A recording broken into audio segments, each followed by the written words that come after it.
شیر کی شادی تھی, اس نے لومڑی کو کہا کاٹ بانٹو, ٹھیک ہے نا, اور بولا کوئی گھٹیا اور نیچ خاندان کا جانور نہیں آنا چاہیے, میں جنگل کا بادشاہ ہوں. سارے اپر لیول کے بھیڑیا آئے اور اللہ آپ کا چیتا آئے, اس کو بالکل انوائٹ کیا, اس کو مہمان خصوصی بنایا جائے گا. ہاتھی کو بھی پرمیشن ہے آنے کی. گھٹیا خاندان کا کوئی جانور میری شادی میں بولو بھائی نہیں آنا چاہیے.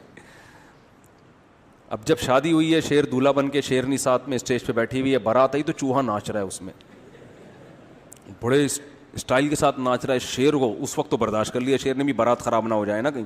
چلے گئے, لومڑی کو بلایا, کم بخت اس چوہے کو گرفتار کر کے لا, تو اس کا کیا کام ہے اس گھٹیا جانور کا. چوہے کو جب گرفتار کر کے لایا گیا, چوہے سے پوچھا تجھے شرم نہیں آتی جنگل کے بادشاہ کی شادی میں تو بغیر انویٹیشن کے آ گیا ہے؟ تو چوہا کہتا ہے زیادہ شور نہ مچا, شادی سے پہلے میں بھی شیر ہی تھا.